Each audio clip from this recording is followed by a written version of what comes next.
Good morning, everyone. I am Divya Mishra. I'm a third year student from BMSC, and I'm from AIML branch. So, it's great to see you here. And today we're diving into a topic that is the forefront of technological innovation, that is improving visual inspection with computer vision AI. Now, let me ask you this. How many times have you wished for a way to enhance visual inspection, reduce errors, and supercharge efficiency?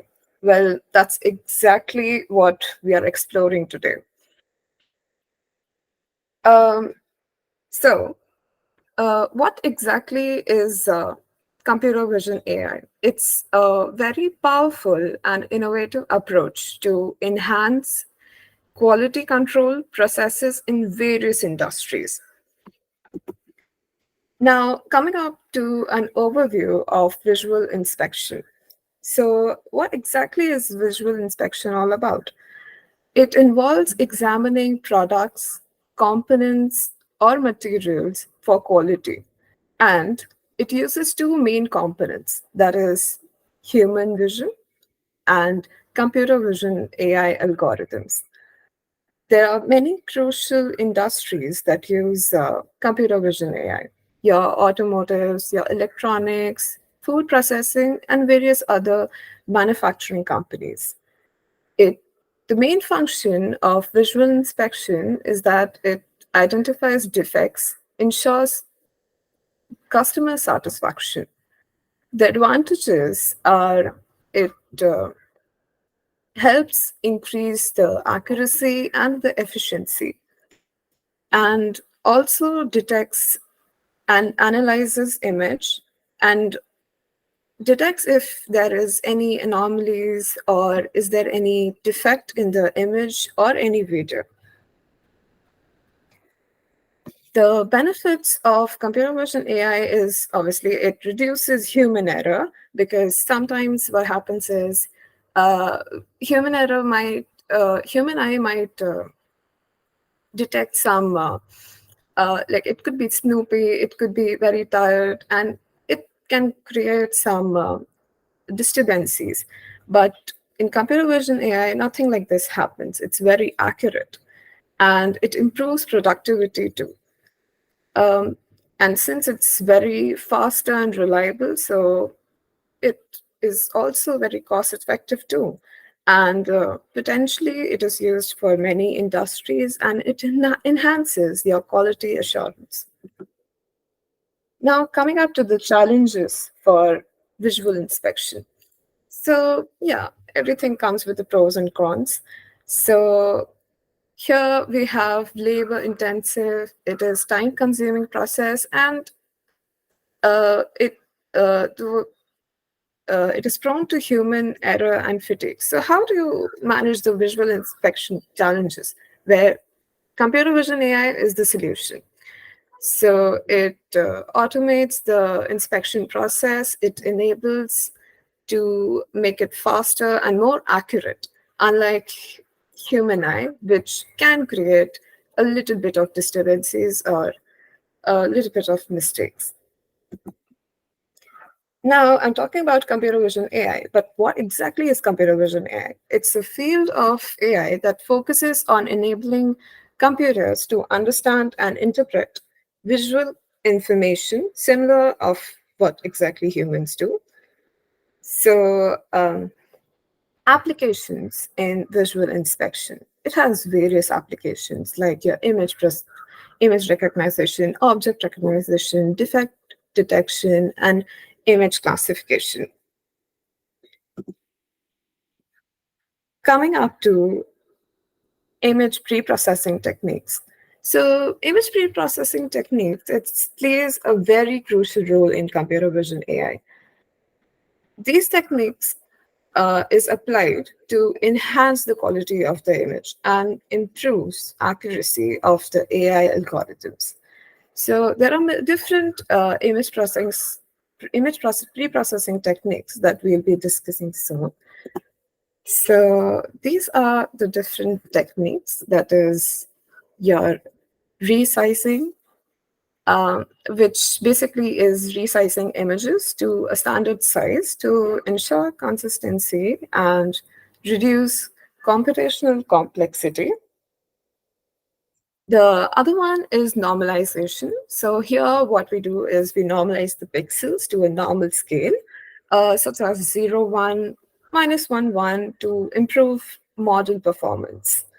Other one is grayscale conversion. It converts the color images to the grayscale and simplifies the image representation. It reduces computational requirements. Noise removal. So there are many noises, or it can be many noise or artifacts in the images. So what this does is it applies filters and it removes the noise, and hence improves the clarity and reduce the false positive. The other feature is contrast enhancement. So it helps in adjusting the contrast of the images to improve visibility and highlight important features. Edge detection, it's another very important feature, which is identifying and highlighting edges in the images to extract important structural information. The last but not the least is image augmentation, which helps in generating additional training data by applying transformation like rotation, scaling, and flipping. Moving on to one of the major applications, that is object detection and recognition. So, what exactly is object detection? Object detection is a computer vision technique that involves key identifying and localization of objects in whether it can be an image or a video, and it enables the computer vision to automate analysis and decision making. There are two major recognition techniques that we use. First one is feature-based recognition, that is basically involves extracting and matching specific features of an object and uh, identifying objects with distinct features or patterns. The other feature is deep learning based recognition. Deep learning algorithms such as CNNs are commonly used for object recognition. These models can learn and identify objects based on large amount of label training data. So when object detection comes in place, there is obviously defect detection and classification. So there could be many defects in various images or products. So how do we deal with all this? So there are many different techniques that comes in handy with advanced algorithms and machine learning models to automate the inspection process and improve the accuracy and efficiency. There are different techniques how we can help detect the defection. So one of them is image segmentation. What it does is it divides an image into meaningful regions to identify defects. Common methods are thresholding, region growing, and contour detection. Other feature is feature extraction. It extracts relevant features from the images to represent defects. Features can include your color, texture, shape, and size. Machine learning, again, very important. So it trains models using labeled defect images to classify defects. Common algorithms that are used are CNNs and your SVMs. Deep learning, it utilizes deep neural networks to learn complex patterns and identify defects. There are different models to achieve that. That is, your neural networks that shows high accuracy in your defect detection and classification.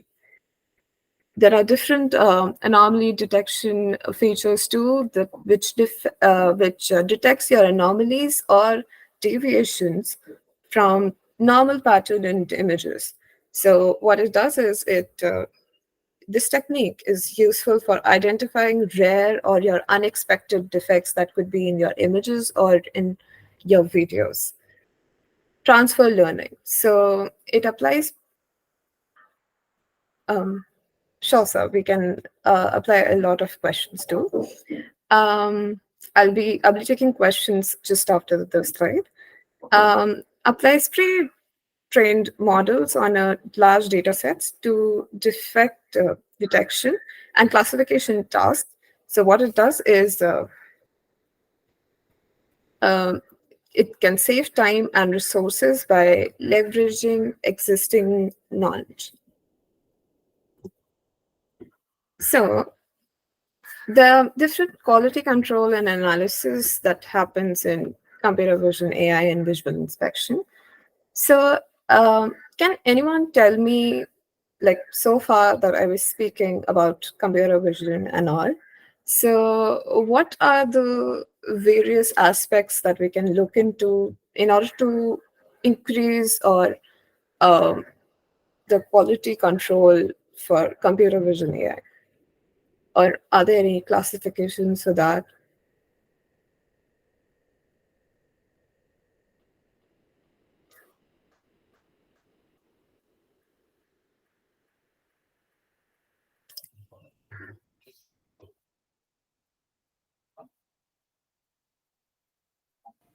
I guess that was a question from the audience.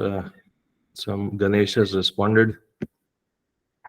Okay, so one of the models that we use is just a second. Yeah, so one of the models that we use is again training the model with more images and make it accurate. Yeah, and that is one of the use cases. Yeah, true, Ganesh. Thank you for responding. And yeah, it is one of the applications. We can use more images to make it more accurate. Um, any other feature, any other quality control that you can do?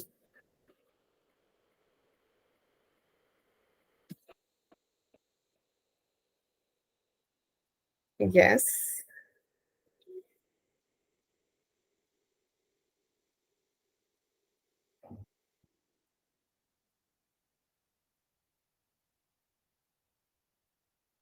Okay, so can you guys tell me about any case study of computer vision AI?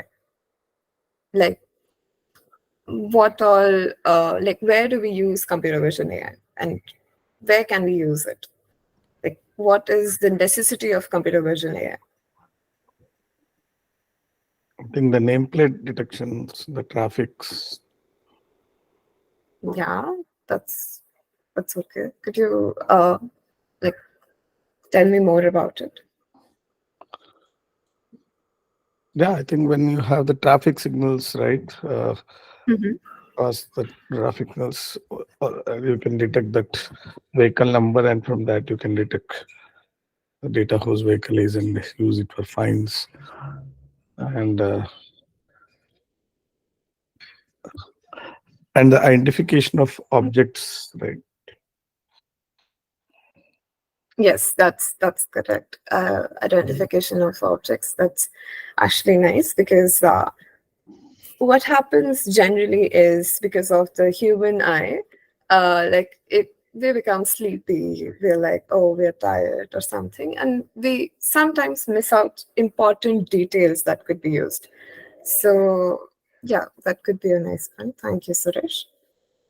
So yeah, Ajay, it's cost and accuracy scale. Yes, it is used for understanding manufacturing. Uh, True. Any other case study? Any day-to-day life case study?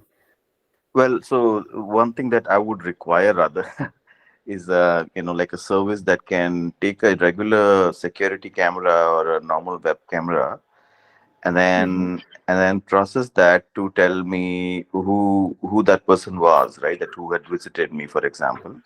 And the other application could be Yes. for baby monitors, right? Like if I want it to be focused on a baby and then look at only when it is crying and not be triggered by, let's say, a stray noise or something else. So those are another use Hmm. cases where it can be a service, a pure service, and I can just hook up a regular camera, like a regular security camera, and make use of that. Yeah, that's And in actually a good healthcare, you idea. can do for X-rays and all the stuff, right? We can use for X-rays too. Yeah, and the And Um, in the other, retail I sector think also, what your presentation is all about, just the exact same thing. In semiconductor world, there is a optical inspection step when the chip is getting fabricated and you are doing defect testing. So there is all these kinds of testing. You do wafer level testing, then you package testing and all that. But then there is also a optical inspection step, and that consumes a lot of production cost. So if AI can be applied to that to bring that cost down, even by, let's say, a few percent, that's a huge volume there. yes, true. It could be very cost effective. Yeah. in retail, probably you can look for consumer behavior and recommend things. Yeah, the way you put off, organize your items in the stores. Yes, it could be. And also, uh, I was reading through different materials, and like generally, what we use is there are many people who design. But I guess now it's applicable in Lenskart. But there are sometimes what happens is when you go for your eye inspection and like matlab, a little bit, I guess 0.1 centimeter or something, the radius of your lens could be defected. So I guess that could also be a case study to look upon. Any other interesting case study? Are you asking about the defect detection category or like Not any really. category? Not See, really. if you Can be see, any category. yeah, yeah. So if you broadly classify the computer vision projects, right? So literally anything can be like case study, right? So wherever the Yes. image is there, so if you broadly classify object detection onwards and image classification, image segmentation, so each category will have thousands of use cases. Whatever True. we see, even in the mobile, if you see minimum 100 use cases will be there. Okay, each and every app can be a use case from the fingerprint onwards, like even the facial recognition onwards, and then and then mainly like see what we are going to how we are going to use that use case. So at the end, if the image is there, we can create any problem. So that problem can be identification or classification, right? That is the broad Yes. classification, if you think about as a use case. So I don't like uh, this particular presentation. What is it about? Like it's you are going to do the some show some demo of the defect detection, or like what was the Yes, this I am presentation? going to show some demo of the, like basically a code demo of the defect detection also, and other Mhm. feature like face detection too. Okay. So, like, Yes. so are you going to explain like how it is evolved since the last decade, or like directly you want to show any some particular approach? Uh, Actually, this presentation is like a basic of what Okay. exactly is computer vision AI. So, if someone who's new to computer vision AI is not knowing that what exactly is computer vision all about, so yeah, the presentation is all about that. It's a basic Okay. knowledge about what exactly is computer vision AI. Okay. Okay. Yeah. Fine. Thank you. Any other questions regarding to the presentation? Ma'am, will drone survey will come under this computer vision? Yeah, it Drone. can be because, like, if your drone is identifying the object or the location or the image, like In sometimes agriculture, drone. probably, yeah, you can use drones, Yeah, the vehicles. camera Yeah. for agriculture. Yeah, Hmm. autonomous cars, self-driving cars. Yes.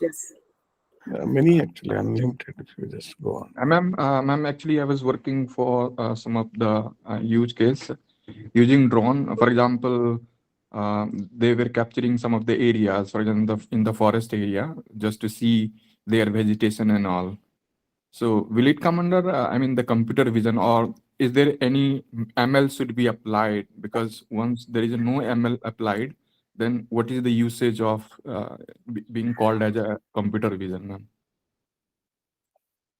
In terms of a drone, because flying drone is not a computer vision, I think. No. Flying drone is not computer vision. Because you It's are only capturing the data. If you are not applying any yes. ML algorithm, then Yes, then yes, it's it does. also Ma'am, the drone does capture the areas, obviously yeah. the latitude, longitude, and elevation as well. That is fine.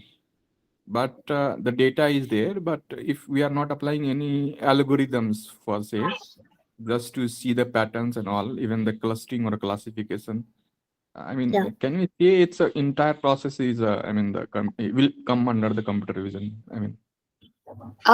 See, the collection of data or your pictures. Okay, Mhm. so if you collect the data and then you analyze the picture or the video, whatever you are taking from the drone, and classify it and do a deep, thorough, like you apply the machine learning algorithm after that, and you can say that you're identifying the certain amount of trees that are burned in a certain area, a certain amount of trees that are not, okay, or any other stuff. Like basically, you For were talking example, about trees. if there are some area which are under the deforestation and all, so Mhm. that was the project. So Yeah, that could be there. That could be there because you can identify with the image, you can identify which area is having the most number of deforestation and which is not. So, yeah, basically, computer vision is all about vision. So, it's the data can ma'am, be. we can easily identify through the image only by Yeah, their that's maybe, also true. But but we if are not applying someone, any ML. um, see, What? for the ML part, if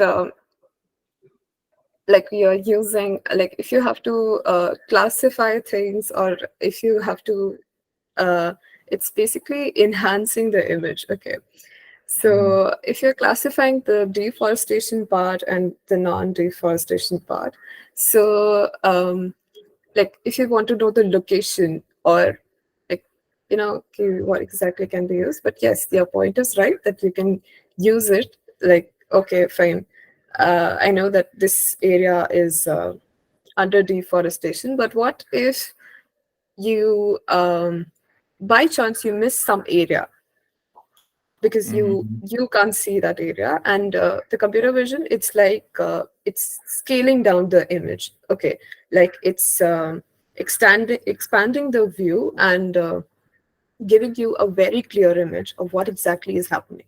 Like from the top you're seeing that, oh, trees are there, but on the inner side it's like kind of plain or barren. Yeah, Divya, I think we can move forward because we have a lot of content, right? So Sure, if we sure, a sir. longer Yes, discussion, we ma'am. can Yes, always ma'am. take it offline. Yeah. Thank you. Yeah, Sure, sure, sir. sure. Sure, sir. So moving on to the quality control analysis. So computer vision is obviously like I said, it enables quality control analysis, and it uses different machine learning algorithms like your image pre-processing, and computer vision can also enhance your various aspects like your efficiency, your consistency. Um, the other feature that is used is defect detection and classification. So it analyzes images and video streams to identify defects in your products or materials. By training deep learning models on the labeled data, you can classify various type of defects. Your maybe your scratches, discoloration, your dimensional deviations, and other stuff. Now, other 2 points are your anomaly detection and your quality analysis and metrics. So in your anomaly detection, what generally happens is you identify the deviations from the expected pattern or behavior, and it is particularly very useful in detecting the defects or the abnormalities that may not be very easily identifiable by human inspectors. Your quality analysis metrics, they use different that is your actually go-to analyst for quality metrics. You use different parameters, your quantitative insight, that is basically you dive deep into the number of quality controls. Then your the system, which can extract valuable insights and metrics related to product quality, such as your defect rates, dimensional accuracy, color consistency, and surface finish. Now, coming up to the case study, I've taken 2 case studies right now. So the first case study is where you implement your computer vision in manufacturing facility in order to improve your visual inspection for the products. So what happens is in the manufacturing in various companies, you have like the product manufacturers. So you use various you can use various computer vision algorithms in order to detect your defects or anomalies in real time, in order to kind of collect these are the faulty products, it shouldn't go to the market, and these are the good products, so we can tell the market that okay, these are the faulty and these are the normal products. The other case study is your quality control in your laboratory.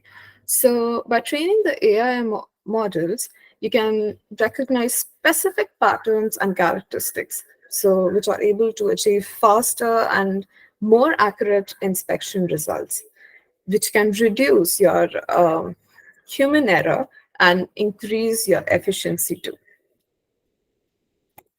Moving on to your Python code demo for machine fault detection. So I guess Suresh or someone, you told me about if I'm having the code demo. So yeah, here we come with the code demo. So what exactly is this code doing? It's using 2 different your 2 different features, that is your Skylit and your Matploid, which is used to create and visualize a synthetic fault detection dataset. Your make blobs function is used to generate 2D dataset into 2 blobs, that is your normal and your faulty samples. And after this, I guess I've taken 200 samples with 2 features, that is normal and faulty. I'll just show you the output. So in this, it's segregating 2 different components, that is the blue one is your normal and the red one is your faulty. So I guess this is very useful in your product-based companies, because you can segregate. Oh, these many are the normal ones, these many are the faulty ones. Moving on to another very famous or very nice example, that is your face recognition detection. So here we use, like right now I've just imported some image in your OpenCV, and yeah. So I have used a pre-trained Har cascade classifier for face detection. Here, the detect faces function, what it does is it takes image part, it converts it into grayscale, and detects faces using classifiers. So it draws a rectangle around the detected face and displays the result. I'll show you the result. So I guess you might know this person. And yeah, they are able to detect Avatar Bacha. Now, what are the any questions? One quick thing while you're going through the examples, right? If you can talk to the compute usage, or like just how much computationally intensive that problem is, that will be good to know. Sure.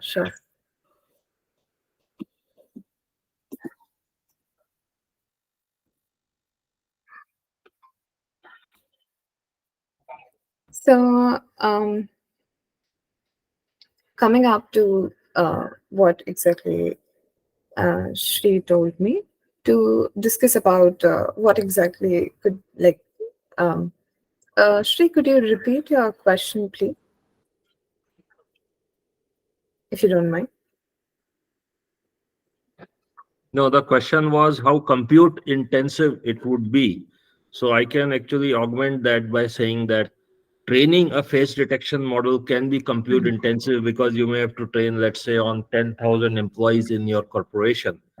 But actually inferencing will not be compute intensive, and so much so that Facebook, sorry, Apple can do Face ID, right? So it is right on the edge. So inference is not compute intensive. Training can be compute intensive if there's a lot of data set, for example, for lots of kinds of machines or lots of phases and so forth. Right. Yeah, I'm sorry. I forgot that my ID says Shri, as my Srivastav is my last name. So I thought you were addressing Shri somebody. It's But okay. yeah. So that's like the face, and what kind of resolution of image, and where it can just blow up in terms of computation, and where it is practical. Just like a high level guidance. If you know of that, Divya, then you can mention that. But if you don't know that, that's absolutely fine. Sure, sir. Right now I'm in a learning phase, so I don't think so I might be very good with this. But I guess if we train the data with numerous number of data sets, so I guess it can be used for a lot of people in image direction and for coming up to your faulty product details. Right now, I have used in that example 200 samples. You can use more than that examples too, depending on your data set and depending on the code compatibility and the, how it can process. So, any other further questions with the codes I or? mean, I can even augment that further, Divya. So normally we have seen, if we are doing face detection model, then we request, 5 minimum, images per face, right? So using few shot or zero shot learning, we are able to train a face detection model with at least 5 or maybe 10, images per face. So it will capture slightly more high resolution, or it don't have to be very perfect resolution, but somewhat clear. If they are hazy images where there's snowing on them, then it will not be able to learn that face. Yes. So, and same is true of machine defect detection. Now, in some cases of nuanced machine defect detection, such as a scratch on a mobile phone which is being shipped from a factory, can be difficult to get good accuracy on, because scratch is very nuanced and it may not be detected correctly. But larger defects can be detected correctly with only a handful of images using few shot or zero shot learning process in convolutional neural network. Uh, yeah, I hope that helps. Divya, you can proceed. Sure, sir. So moving on to the last slide of today's webinar. So there is future trends and opportunities. So what is the trend that is going to be in the future, and what are the opportunities that are going to be for the computer vision AI? So yeah, definitely automation and efficiency. So computer vision will continue to advance more, and it will enable more accurate, and it will be more faster um, process with the visual inspection, and it will definitely reduce manual labor and improve overall efficiency. The quality control and the defect detection is another very important feature. So computer vision AI it will identify and classify defects in the real time, and it will ensure high quality products, which will reduce the risk of faulty items reaching the market, which I guess nobody wants faulty items to. So, with the use of advanced algorithms, we can analyze a large amount of visual data to detect even subtle your defects that may be difficult for human inspection to identify. Um, yeah, that's it. That's the source code for the pictures and demo. Any questions? Divya, would you like to run the code demo in Colab Notebook, or if it is runnable? Sure, sir. I'll just give it a try. So, friends, this is Vivek. I happened to listen to Andrew NG. I was visiting Bay Area in September, so I got the good fortune of listening to Andrew NG, and he was talking a lot about the evolution of advanced artificial intelligence, especially generative AI. And he said that I had predicted text, a large text model, and basically which is large language model today, as we call it, GPT or llama LLMs. So the text revolution is ongoing as we speak because of the chat GPT going viral. Now Andrew Ng did say that he had predicted the large text model few years back, and indeed with chat GPT it has broken out. And in fact it was very interesting to hear him say. He said that my next prediction is on computer vision. So he's saying something big is coming in computer vision. Now, he did not very clearly specify what that would be, but he did say something big is coming in computer vision. And he was showing some kind of charts about, new areas of AI which are breaking out or will break out. So now, what is that big thing in vision which is coming? This anybody's guess, but that's what Andrew NG was saying. Because today is not generalized AI with computer vision. You have to train it with your custom images. Whereas with text, with Chat GPT, it is already generalized AI to a great extent. It can answer random textual questions. But with image, you always have to customize it with your custom images. So probably something to do with generalized AI around computer vision use cases is around the corner. Who or what will that be? We don't know yet. Maybe one of your companies will be that company which will create generalized computer vision AI. So Divya, go ahead. Sure, sir. So this is the face detection program that I just showed a minute ago. Here I have uploaded the image of Amitabh Bachchan, and now I'm using the pre-trained Har-Casada classifier for the faces, and here your detect faces. It performs the face detection. The gray variable here, what it does is it converts the images to grayscale. And yes, and here we perform the face detection, which is basically we draw the rectangles on the detected face, and we can see a rectangle covering Amitabh Bachchan's face. Another So I had a slightly different question, maybe for Vivek. So what is the legality around, the model? So I know like data can be the property of a different entity, right? And if you are using that data, then you are in violation, for example. But what if you train the model using that data, and then you are using that model to do something? What is the legal thing around that, or if it is there at all?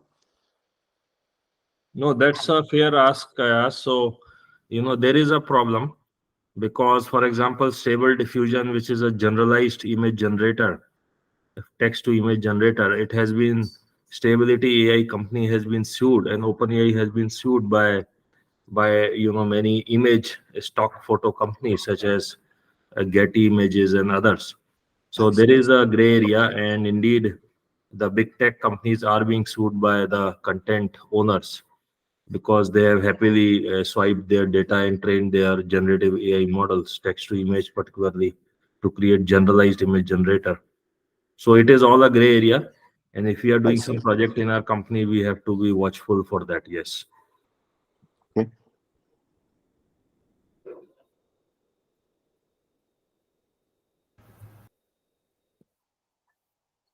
Any other questions? So Divya, you are using the traditional, open CV algorithms, right? Car cascade Yes, sir. classifier and whatnot. Yes. So Yes. the newer in the new CNN word, we use things like ResNet, right, for feature detection, large convolutional neural network, right? So So, uh, according to you, Divya, is the new CNN-based models more accurate or the traditional OpenCV models more accurate? I guess the new models will have new features. I've still not used that, but I guess it will be more advanced, and it will, I guess, with we can work with a larger number of data with that. Mm-hmm. It, Mm-hmm. so that's what I think. Okay, fair. Any other questions, audience?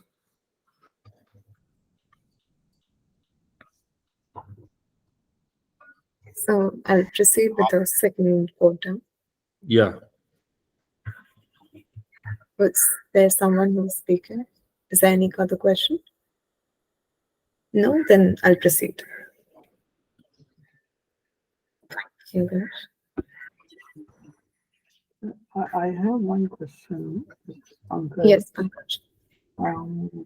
Just a quick question. How do you analyze or probably come to a conclusion of the number of computing GPU you require for such kind of thing? Is there any pattern or is there any templates which are available that okay, to run this kind of model or these number of vision analytics, I would require this much computing of GPU because hardware and GPU is becoming sometimes also a bottleneck, right?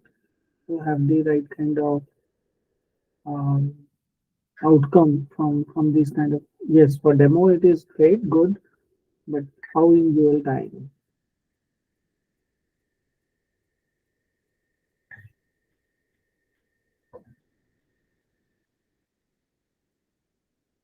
Sorry if my question was wrong, we can skip it, but it was just curiosity to know how do we calculate the computing.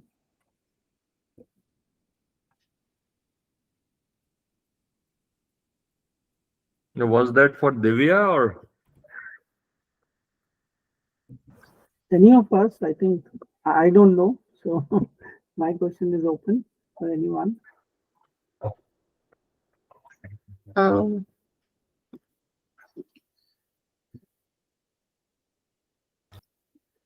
Divya, can you repeat the question? What was it again? so actually, Pankaj was asking if your computer vision, like right now I'm doing the demo. So for in real world, how can it be implemented like the hardware and all. So will it like what are the tools that could be used for implementing computer vision in the real-time scenario? See, in Cellstrat, the company I run, we have done many computer vision projects. So typically, it's a client server setup, right? On our AWS cloud, we set up the model serving process through an API gateway. It's an API, so which is for used for inference. So we have already used a pre-trained model and set it up as a model serving in the AWS cloud. It is rendered through an API. Then we make a React app or Flask app or any kind of mobile app or any other UI or client app, which just calls the API for computer vision inference. So we have done many such client server projects in computer vision, including commercial projects and products. So So this this runs as an API, or also at the edge you run any computing? you can run on the edge also, in which case you will have to run the AI model at the edge, let's say on a mobile phone. Hmm. So you have to deploy it on a mobile phone. So that is also possible, but it gives you less capability because now you have a limited hardware on the edge. But I can demonstrate to you commercial grade AI projects we have done in computer vision if you're interested after this webinar. I mean, at the end of this webinar. Because what my question was more relative to the, is there any pattern which can be followed? Like you would have done a lot of commercial project, which is very great actually to know. And at that time, have you observed any kind of pattern or average computing power which you require for certain type of, let's say, an automobile engineering company, right? Manufacturing, doing something with the computer vision to identify anomalies in the manufacturing line or assembly line. What should we, take that as any benchmark we need to take, that okay, this much is the computing power you need in terms of running these kind of Now, once I do the demo, then it will become very clear. So I'll Okay. let Divya finish her content and then I'll just do a demo of computer vision, a production grade. So Divya, you can proceed. I'll do a computer vision demo before we close the webinar. Sure. Sure, sir. So this is the other demo, that is the machine fault detection data set. So here I've chosen a very simple, I guess some 200 samples data set. What we do is we create a very synthetic data set, which makes two blobs, that is your faulty and your normal. Like it separates the normal and the faulty products. So for the normal, that is obviously your 1 and your faulty is 0. So here we use two different features, feature 1 and feature 2, and it's just a simple separation of your normal and the faulty. So blue one is your normal, and the red one that is all scattered is your blue one is sorry, I just forgot. Just a second. Divya, actually, you have shown the data set, right? It is a data set you created. So where is the solution Yes. here? Where is the model here? It's actually the solution is it separates the two different products, like the normal and the faulty. Yes, yes. So this is So generally if you it consider as a classification problem. yes. So you are creating a Yes. data set. So maybe you had to create a data set. So then you had to create a model and give some input. So it should classify like so where the fault is, like whether it is faulty or something like that, right? Or like I don't know, because I thought I understood like that. So because you created synthetic data set, which is nothing but you according to your own pattern, right? So but Yes. it is only to show the data set. So there should be a model, right, to do the thing. Yeah, I think that part is missing. I Right. feel. Yeah. Yes, I guess that part. I need to add that part. Thank you so much for telling me that. This data set is a very simple one. It just shows the separation of the normal and the faulty. That is the blue one, that is double, and the scattered one, that is Yeah, the so I faulty think data you set. can take the open source data set because if you consider any crack detection, right? So you can Yes, use yes, even the simple SVM you can use, as you mentioned in that. So from there you can go yes, with yes. the neural networks as well. You just create two Mhm. folders, one folder with normal images, the other folder with the cracked images, so that you can do the good classification. And Good that model you classification. can train. Yes. Yeah, that model you can build. So once you build the model, and you can do the thing for the checking the accuracy or like sensitivity, specificity, whatever you need, the metric that you can verify, and then that you can use it as the inferencing for the testing data set. Okay, so you have to split into the train Sure. and test. Okay, so that you can work on it. There's not an issue. Yeah. Sure, sir. Yeah. Okay. Any other questions? So this x-axis, sorry, what are these two? What are these features? Hello. Yes. What are these features on the axis? Um, second. So these features are basically, it's a random data set. Okay. So what exactly it does is we have chosen like the x-axis is basically your feature one. Okay. That is it shows that okay, these many are the faulty ones. And the y-axis, that is your feature two, it shows that okay, these are the normal ones. So it creates a separation.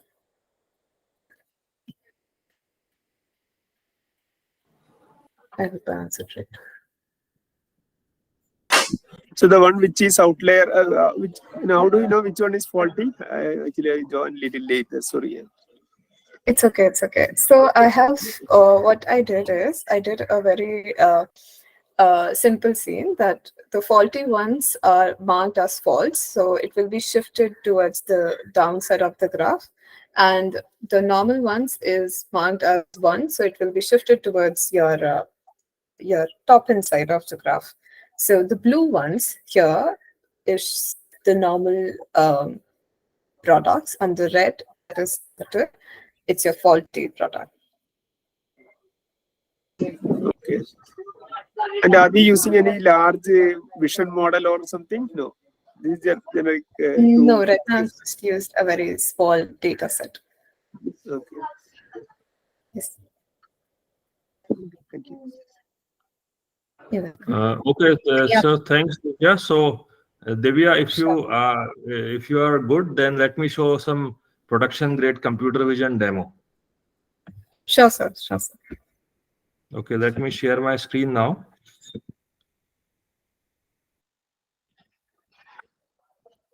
So there was a ask to see how to deploy this whole architecture. So see, this is a live product we have created for our healthcare customer in New York. So this was an orthopedic surgeon who sent us about 2,000 hip X-ray images. So you can see how this is done. So it's a client, right? And then we have an API running on our AWS cloud server, which is serving as inference. So let me upload a hip X-ray image. So you can see how this is done in production. Dr. Ayush Parekh was specifically the client, is an orthopedic surgeon in a sports injury hospital in New York. And I upload a hip X-ray, right? So I'm uploading a hip X-ray. And then the ask was to automatically calculate the angles between the hip bones. So today, this task is done by the orthopedic surgeon manually, right? So they upload the hip X-ray in a or annotation tool provided to medical surgeons, which is called Sectra annotation tool, and then the hip orthopedic surgeon, based on their expertise, manually marks the key points, and then the tool triangulates the key points to calculate the angles between the bones, because for an orthopedic perspective, it indicates various kinds of deformities in the bone structure. So the requirement was to automatically calculate those key points and estimate the triangulated angles So angle between this and this, this and this, and so on. So these are orthopedic language, and you can see it has automatically calculate the angles on the right side, which the orthopedic surgeon is interested in.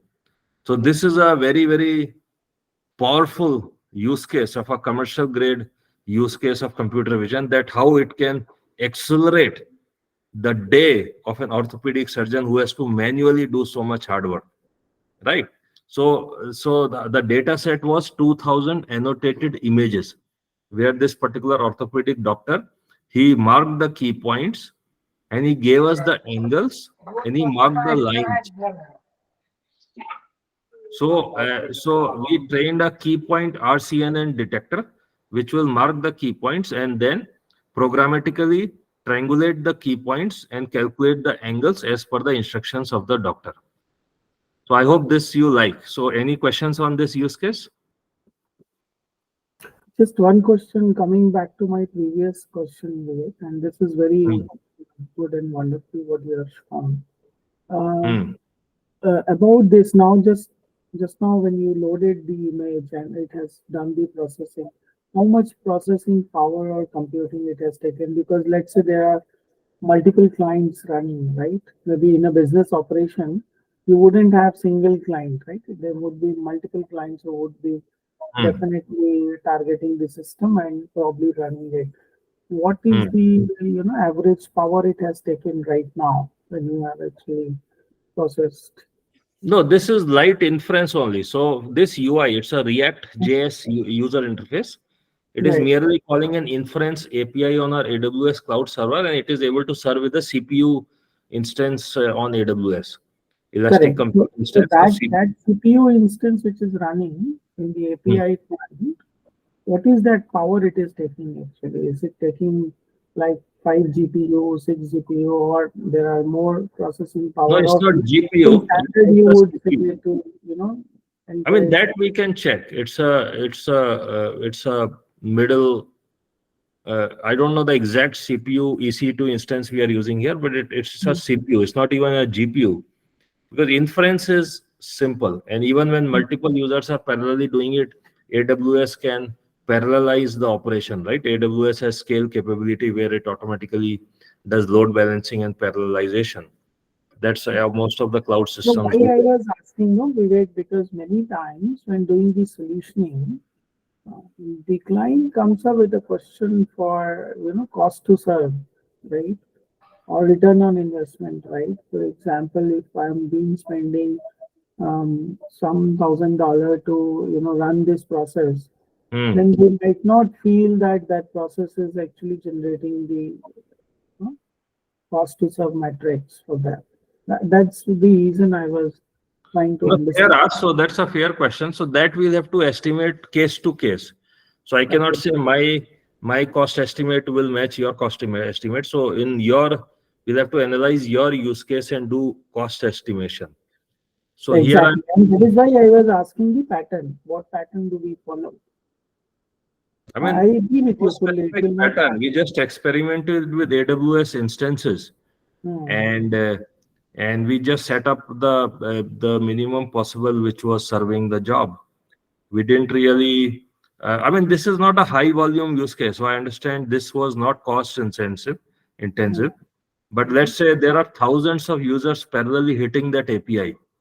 So in which case we'll have to indeed do a custom cost estimation. I cannot tell you offhand the cost benefit analysis. No, I got your point. Very valid. You're based out of India, which location? Bangalore. So we are, even though we are a US headquartered company, but the founders are based in India and I am in Bangalore. So I would like to touch base because I'm based out of Canada, Brampton. I would like to touch base with you on certain topics. So maybe if you drop your number or something, I can call you. Sure, I'm going to drop my WhatsApp number here. I'm working with many US, individuals and companies. So I'm dropping my mobile number here. I'm on WhatsApp. Feel free to reach out. Yeah, I'm sorry for others. I have probably had this session with some questions. Sorry. Yeah. No, fair questions, good questions. So it helps all the community as well. So this is another healthcare platform we had built 2-3 years back. This is using traditional ResNet convolutional neural network style detectors. So this is a COVID-19 or pneumonia detection from a chest X-ray. This was trained on 110,000 National Institute of Health images, right? So NIH US is sort of a regulatory body. They have published a data set for AI researchers. So it has 110,000 annotated X-rays with COVID, right? So you can see we were able to create a model here, which is pretty sophisticated, but not in commercial production because it did not have a FDA approval in US, right? Without FDA approval, it cannot be rolled out as a medical service. This is a diabetic retinopathy detector from eye scans. So it detects proliferative diabetic retinopathy, also called PDR, or the probability of retina deterioration due to the disease of diabetes. So we have many such demonstrations. We even had an insurance use case for Lenskart in India, in fact, where we were detecting insurance, automatic insurance assessment, whether it's a frame damage, lens damage, and so forth. So we have number of computer vision projects which we have done. And if you want to discuss production grade launch, happy to discuss. So those were some demos. Yeah. One more quick question there. Have you ever used like a Mac, the Apple, the highest end computers, and they boast their capabilities in terms of their AI performance, right? So have you ever had good luck with using that for training and inference? No, we in fact are running Edge AI on Macintosh. One of our clients is a product called Freedom GPT out of Austin, Texas. And this client gave us a very unique requirement. They wanted the large language model to run on a Macintosh computer. So we were able to train a Llama 2 model, and not train, but set up a Llama 2 model to run on a personal Macintosh or Apple Mac computer, also on a PC Windows. So this product has received close to 500,000 downloads, primarily on Mac and lot on Windows as well. So this is what we call as an Edge AI use case. And in case of OpenAI GPT, the whole data goes to OpenAI server. But with the Llama 2 model, we were able to download and run it completely locally on a personal computer edge without any internet connection. Right? So that was an example of Edge AI computing. Understand. Okay. There was also a client project where they asked us to train all these large language models, or at least run them on an iPhone edge. But that was proving to be very difficult because the iOS operating system on iPhone Edge, it has a machine learning compatible library, but it's very hard to run various AI models on Edge because it is very proprietary to Apple, and Apple has done Face ID and other AI models on iPhone Edge, but they don't allow generalized AI models so easily to be ported there. Yeah, I was just trying to get a sense of how far behind or ahead Apple's hardware is in terms of AI versus the NVIDIA, right? So yeah, okay. No, for a long time, Apple was using NVIDIA chip, right? Even for their Macintosh computer. But I think now they use their own chip, M1, M2, M3, right? So, right. Yeah. Okay, so that was the webinar, but open to any questions for Divya or myself. Yeah, regarding that, they were asking about the GPU, no, in the production grade. If you are asking about the computing power it is utilized, that's really a matter of concern, and then even AWS has got this E3 for kind of processors, right, which are having GPU powered. So it might be a concern when it comes to the real production grade application, right? So the one you are showing, is that in production already, or? Sorry, which one? I showed you a couple of them. The X-rays and other things. No, the X-rays never went live because we didn't have FDA approval. So we didn't pursue that as a startup, which we were thinking of pursuing, like a health tech AI startup. But it has helped us get many other computer vision projects, like the hip X-ray from the which is in production and used by the orthopedic doctor in New York. So we have done another lens card use case where we were doing automatic insurance assessment of a broken spectacle for a lens card spec using computer vision AI. But yes, that X-ray was never live actually. Vivek, I have a question. So, what are the regulations we have to like follow, or what are the rules the app has to satisfy before launching the app, like related to healthcare? In healthcare, if you are in Western market in US, particularly, you have to go through FDA approval, right, which is very tedious. What about in India? Do you know any idea? See, India also, I used to run a health tech startup like a Practo style marketplace before my current company Cellstrat. So I Okay. know that I used to work with all these hospitals and doctors, and they told me while the healthcare regulation in India is not like US, but pretty much similar privacy requirements are there. So many people in India think that in India you can get away with taking healthcare data just like that. But strictly speaking, the medical law in India also prohibits that. But the controls are loose and people are not able to monitor it. Yes.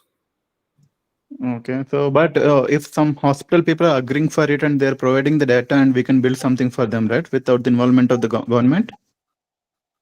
I mean, hospital is taking liability, so by all means, I guess, because hospital is liable for their own actions, right? So Okay. if hospital is taking liability, I assume it should be fine because hospital is already under massive medical regulation. Hmm. And Vivek, on that, is there a way for anybody to find out that there is a infringement of using their data by inspecting your model? I think in new world we are getting this watermark technology, right? Even OpenAI is talking about it. So still, it's not very robust to detect if your data was misused for AI training or used or misused. But I think OpenAI and others are trying to showcase to the government regulators that we are adding watermark capability and content I will see. be more watermarked and it will be detected and so forth. But I think it's still very Very early, great. very early areas for that. And I think the need for AI research is far exceeding the need for data privacy and all that. Got it. So there's a question here. So you load the training images and then we'll upload the images to be detected and get the details. So the answer to that is, machine learning has four broad steps. One is the data preparation activity, right? That's the step one of machine learning. The second step is, training the model or fine tuning an existing, backbone model like ResNet or GPT. So that is the second step. So then after you have trained the model, it is ready for serving or inference. So the step three would be actually serving the client need or API request in production. Step three.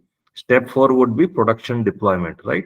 And then using it in production. So there are four major steps to a machine learning process: data preparation, training, testing or inference, or validation, and finally production deployment. So these are the four major steps of a machine learning software engineering process. His next question here is investigating these in medical through some cancer detection projects. So yeah, I mean, Ashraf, you can discuss with any of our community here or with me as you deem fit. Yeah, sure. So a good session by Divya covering basics of vision, computer vision, and manufacturing defect detection in industrial use cases. So this is a very big area, and a lot of innovation is happening. And when we go to stable diffusion and generative AI in computer vision, that opens even more, a broader sort of Pandora's box with computer vision. So any other comments or questions for Divya here or for myself? Well, a side question, maybe a side discussion altogether, is like, how do you think about value creation versus value capture in this whole AI space, given that there are these APIs and there are these large models, and they are giving their APIs for the end user to implement some application, but in the end they can just jack up the prices of the APIs, right? So like strategically, in terms of value creation and value capture, what is your take, and how do you want a new company to position themselves? So I'm very passionate about startup and startup ideation. So it seems to be going in that direction. So I ask, here is what I feel. See, many people tell me that you are late to the party. OpenAI and Google DeepMind and Google Bard and all these guys have already captured the Gen AI thought leadership. See, here is my view on it. So when internet started, Netscape Navigator was the first one, but then Internet Explorer became dominant, and then so it is UI driven mostly. So it was the Netscape, IE, Chrome, and then later on the iPhone App Store. So UI drives, massive adoption and evolution. Now, ChatGPT has opened the opportunity for text-based use cases, particularly. Image is yet to come, the large image model as we call it. But I feel that while the big guys have the bulk of the thought leadership and market share, whether it's OpenAI, Google, or Meta, Llama, and all that, but it's still a lot of white spaces left for startups like us. So it's not like OpenAI is going to serve the whole world with every possible use case, right?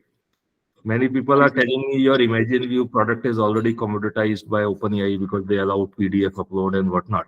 But my view is that the possibility of capturing white space is very high. While the big guys will commoditize your basic early features, and startups always have to be a step ahead with new feature launches, but there's still a lot of white space, a lot of customer use cases where startups can make a huge impact. Okay. So in Understood. internet also we saw that Google, Amazon, Microsoft were the winners of the internet, revolution. But that said, Spotify, Netflix, Dropbox, I mean, plenty of other startups came in and created their own niche and created multi-billion-dollar companies. Same thing Right. with So Gen yeah, AI. so I think I get your idea. So what you're saying is, hey, because you're late in the party doesn't mean that there is no opportunity. I get that, but the other part of the question, right? That how do you like strategically? How do you want the new companies to position themselves, right? Like, should they create their whole AI backend using open source libraries and their own software and blah blah blah, like by themselves, or they should rely on like an API from one of these big guys? What strategically, which way is the better way?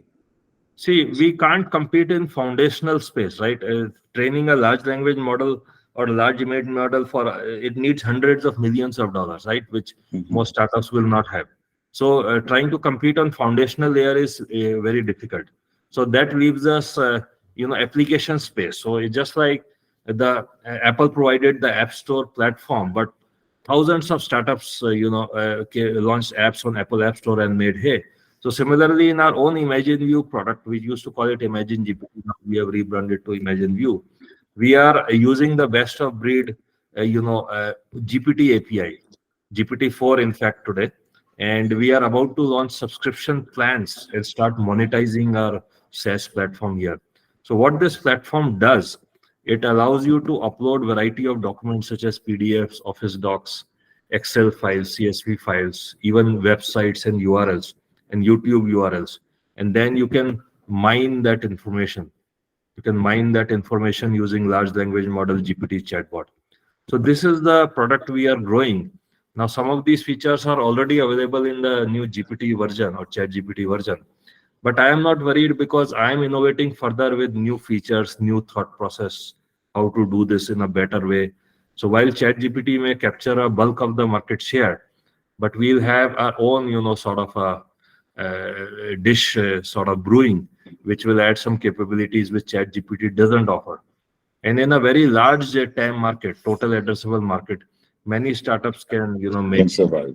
Right. And is there a way for you to like separate out your model and then still be able to communicate with the large model for like, things that is beyond your model? So we are also creating a Llama version of this knowledge-based miner so that many of our corporate customers or leads, at least they are asking for a private LLM experience, not wanting to send data to, Right. the GPT API. So we are also working on on a Llama 2, which will be completely running on our private cloud or customer's private cloud. And is there a way to bifurcate, so whatever it is that your model cannot answer, I mean, I'm just putting it in a very layman terms. You can refer to an API from the large language models and then get that information only then.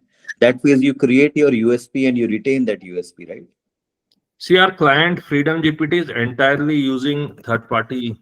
I mean, they are monetizing. Today the revenue run rate of this client product is $700 per day. So the monthly revenue run rate is upwards of $20,000. And what this client did, and in fact, we are the exclusive AI vendors for them. They are merely creating an AI app store with popular AI models, including all the GPTs, Anthropic, Llama, etc. And they are able to sell credits on it. And you would think when there is ChatGPT and ChatGPT Plus, why would anybody buy GPT through them? But they are selling. In an expanding market, customers don't always pivot to the number one player. Even number 2, 3, 4, top 10 players tend to do well because the market size is expanding at a breakneck large. rate. Yes. Yeah. Understand. Thanks. So my suggestion is, if any of you are trying to do product startups, your number one criteria of success is going to be your understanding of the market and market size. If you create a ChatGPT competitor, you are likely to succeed, unbelievably, because the market size is expanding so fast that people may discover competing ChatGPT competitors also, even though they are using GPT API only. This is exactly what is happening with this product and is monetizing heavily. Okay, so any other questions? I know we went off topic from computer vision, but thank you, Divya, for a nice presentation and an overview of industrial use cases with computer vision. A good session. Thank you, sir. Thank you, Divya. Thank you, everyone.